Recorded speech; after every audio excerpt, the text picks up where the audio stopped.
Ketemu lagi dengan Nurus di Radar Podcast, Rumah Kesadaran Podcast. Nyambung yang kemarin ya teman-teman. Kemarin masih ingat gak kita bahas tentang apa? Kemarin kita bahas tentang inner journey, yaitu perjalanan ke dalam diri. Kemarin sudah sempat sedikit dijelaskan oleh Bang Aswar apa itu inner journey.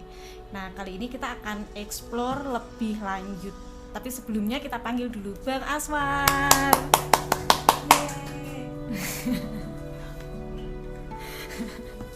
Halo Bang. Ya, halo. Gimana Bang? Gimana kita mau bahas apa ini Bang? Ya inner journey itu kan sesuatu yang menarik ya. Menariknya lagi itu ya akhirnya bisa menjadi ilmu gitu. Dengan menjadi ilmu itu maka kita bisa paling enggak ya memahami dari mana kita harus mulai, terus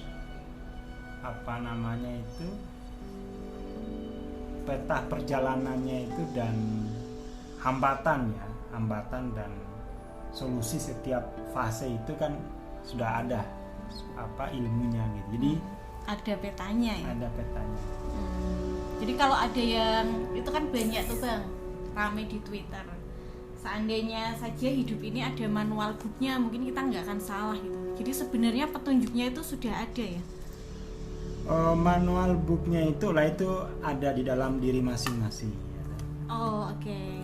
Jadi manual booknya itu ada di dalam diri masing-masing dan tinggal ditemukan saja cara mengaktifasinya. Oke.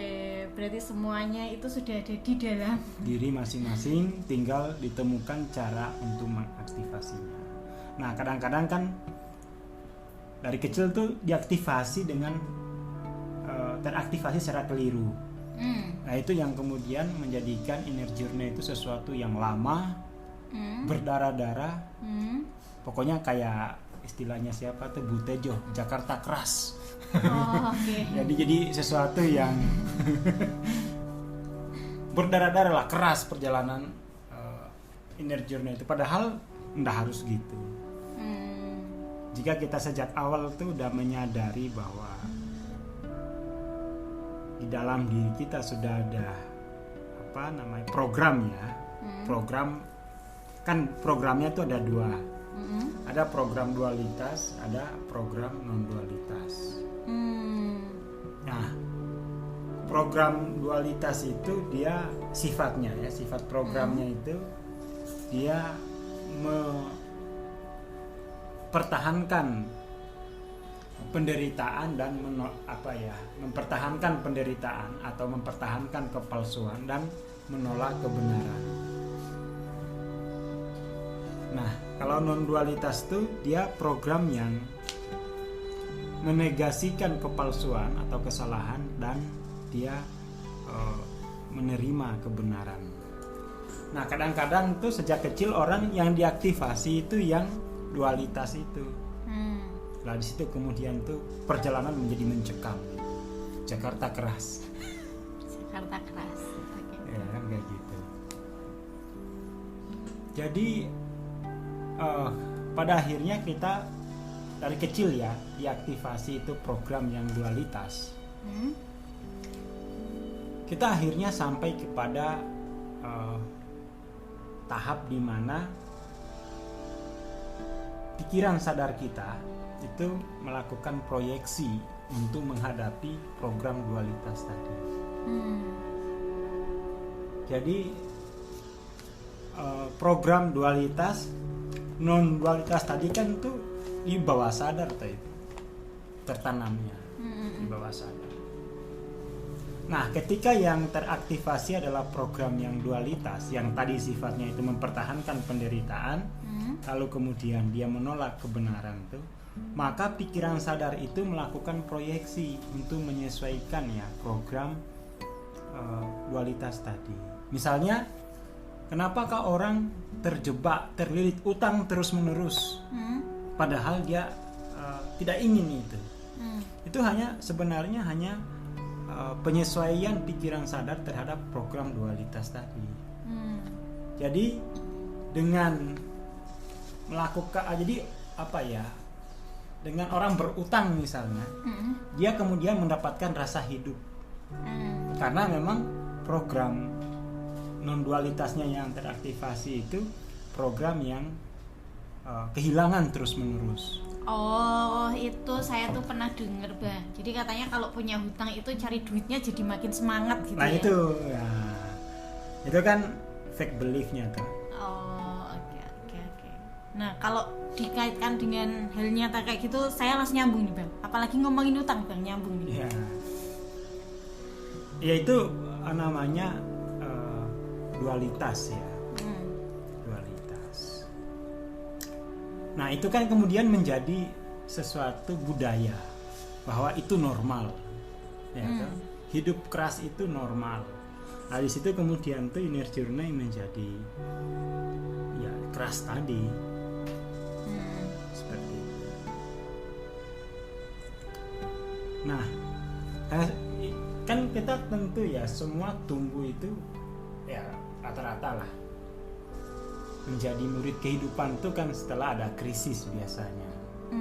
Jadi biasanya orang-orang yang tumbuh dalam budaya yang mengaktifasi dualitas itu sadar-sadarnya itu pas lagi krisis atau sudah ada ledakan. Jadi kalau belum ada krisis, nggak ada ledakan, itu dianggap normal. Setelah ada krisis, ada ledakan, maka di situ biasanya orang mulai menggugat kebiasaan, menggugat rutinitas selama ini, mempertanyakan. Ya, menggugat. Nah, setelah kemudian dia menggugat dengan cara yang benar, lalu kemudian tuh di situ inner journey itu baru bisa dimulai. Saya sendiri dulu gitu. Kalau nggak habis uangnya, lah itu tidak akan pernah menyadari bahwa banyak program dualitas di dalam diri saya. Karena uangnya habis, nggak bisa lagi bayar kos, nggak bisa bayar kos, terus nggak bisa lagi untuk hidup normal itu.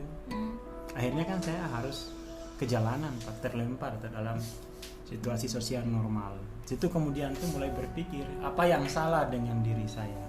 Oh, oke. Jadi ya seperti itulah. Krisis itu ya membantu biasanya. Tapi sebaiknya untuk generasi milenial ya. Kan ini sudah ada ilmunya, sudah ada banyak kelas tentang inner journey. Masa nunggu krisis baru sadar. Itu kan konyol ya. Oke. Sayang waktunya ya. Sayang waktunya. Jadi teman-teman yang mungkin ini ya penting juga tuh kita mengundang teman-teman yang mendengarkan ini ya. Ya untuk cerita misalnya, mengirimkan rekaman gitu. Baru nanti kita analisis dualitasnya.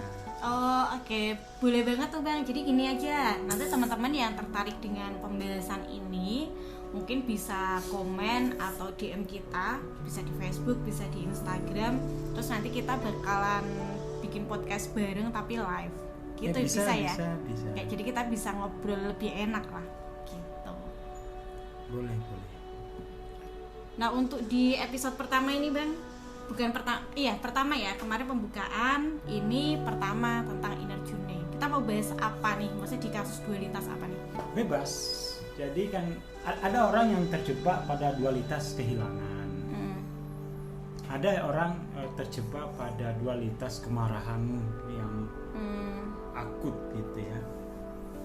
Ada macam-macam dualitas itu kan kalau dalam peta kesadaran itu mulai dari 20 sampai 600. Skala 20 sampai 600 itu masih ada dualitas di sana. Oh, oke. Atau gini, Bang, saya boleh ikut curcol di sini nggak, Bang, untuk dianalisis dualitasnya, Bang? Monggo. Tapi saya bingung nih mau cerita dari mana ya. Makanya ya itulah kesulitan semua orang tuh kalau kita membahas inner journey mulai dari mana. Paling bagus mulai dari krisis yang pernah dialami. Oh, oke. Iya sih, saya beberapa bulan yang lalu itu ngerasa krisis dan ngerasa berada di titik terendah. Nah itu kan kemudian krisisnya itu mesti diobservasi, interview, sehingga ketemu sifat dualitasnya. Kadang-kadang tuh dalam menceritakan krisis itu pikiran kita, nalar kita malah dikuasai dualitas. Oh gitu. Iya, bisa salah itu orang mengenali wajah dualitas karena ketika pengalaman langsung itu diceritakan kembali, itu pasti ada penyesuaian konteks, ada dualitas di tingkat nalar. Kesadaran. Ya, pikiran sadar, di mana kemudian tuh pikiran sadar tuh membuat hipotesis atas cerita, gitu. atas pengalaman atas langsung. Pengalaman itu. Bukan menceritakan pengalaman sesungguhnya, tetapi itu menceritakan hipotesis tadi, dugaan-dugaan. Oh, oke. Makanya kemudian tuh ya memang perlu itu pengalaman-pengalaman krisis itu diceritakan lalu pada orang yang memahami sifat dualitas, sehingga kemudian tidak muter-muter gitu dan tidak salah mengambil kesimpulan. Coba nggak apa-apa ceritain aja, misalnya apa? Jadi bulan apa itu ya, bulan Maret April ya, waktu awal-awal pandemik gitu. Itu saya ngerasa di titik terendah karena pertama saya ditinggalkan oleh seseorang yang biasanya selalu ada di sisi gitulah ya, kira-kira. Orang tua maksudnya.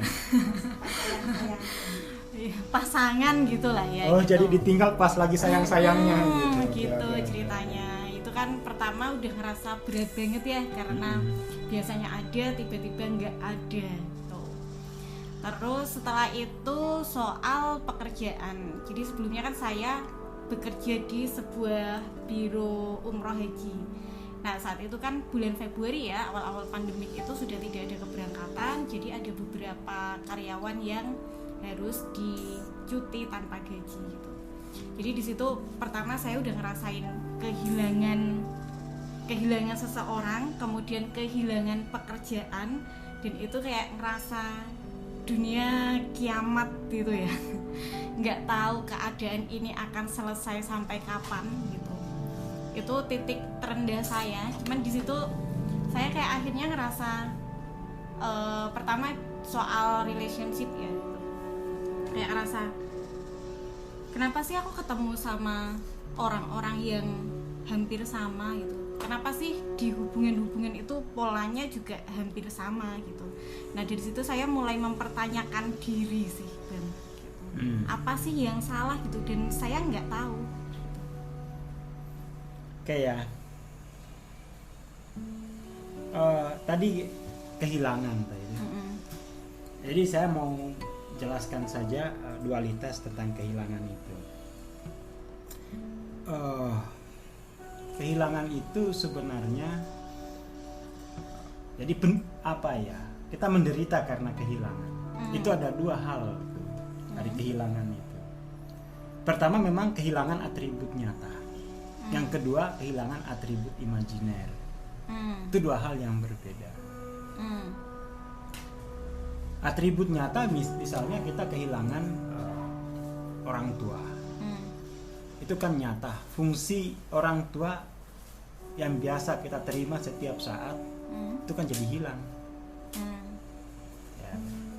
Sementara atribut imajiner ya kayak misalnya orang udah pacaran, lalu membayangkan akan nikah, lah itu kan imajiner atau itu. Nah itu tapi itu dualitas dari kesadaran kita gitu. Nah itu mesti dipisahkan bagaimana solusinya. Kalau kita kehilangan atribut imajiner terus kita menderita, itu artinya kita gagal membedakan mana realitas nyata, mana realitas imajiner gitu. Di kasus itu tadi berarti realitas imajiner ya? Ya makanya yang dipersoalkan dari kehilangan itu yang hilang apanya gitu. Misalnya suami juga bukan. Berarti kan kalau dianggap realitas nyata, berarti kan pacar itu sama dengan milikku. Ya kan? Kan seperti itu. Tapi kalau mau dianggap misalnya itu imajiner, ya apa nilai pacar misalnya? dia kan masih belum punya fungsi apa-apa dalam kehidupan kita. Nah, itu biasanya kan tadi hipotesis itu dianggap sebagai kebenaran. Padahal kan hipotesis itu kan dugaan sementara. Seperti itu. Jadi dari kehilangan itu orang bisa belajar tentang satu ya, membedakan yang real dengan yang imajiner. Terus yang kedua, kalau itu kehilangan atribut nyata, maka dia mesti menyadari proses menjadi dewasa. Proses menjadi dewasa itu seperti metamorfosis ya.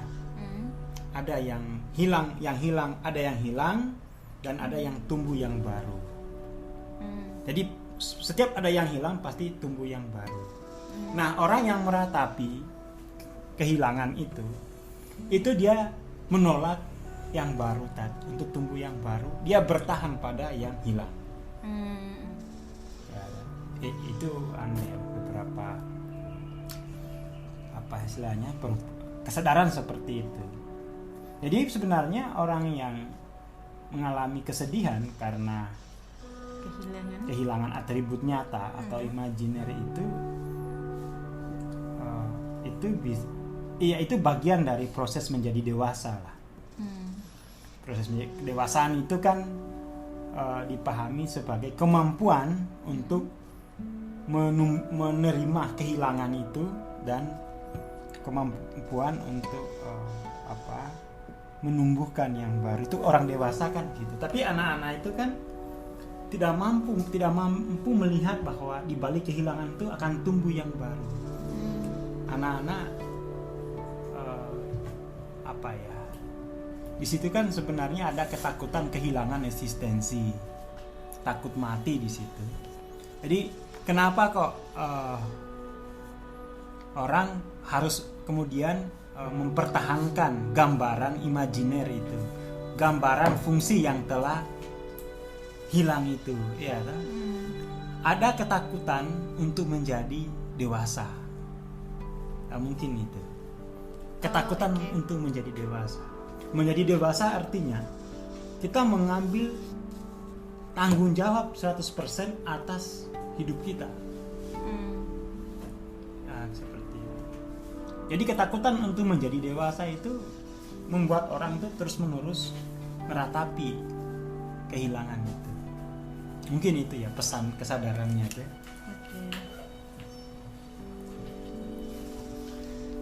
Oke. Gimana? Jadi saya tersadar akan satu hal. Di akhirnya adalah menolak kehilangan berarti menolak sesuatu yang baru. Gitu ya. Jadi menolak kehilangan itu artinya kita melihat bahwa kehidupan itu berakhir. Ya kan? Kehidupan itu berakhir. Saya pernah dulu nanganin teman saya, suaminya baru nikah 1,5 tahun terus meninggal. Terus padahal dia baru sedang hamil. Itu dia sangat kehilangan atribut nyata. Kehilangan suami itu nyata. Fungsi suami itu kan akhirnya hilang. Dan dia bertahan kurang lebih 3 tahun dalam kesedihan itu. Kemarahan, marah kepada Tuhan. Kenapa kok suami saya yang diambil? Kenapa enggak suaminya tetangganya aja? Ya, situ kemudian waktu itu ya di Jakarta ya, karena teman saya lihat kok kacau gitu ya. Padahal finansialnya banyak, artinya ada masalah gitu. Karena teman saya tanya, ya seperti ini obrolannya. Gitu.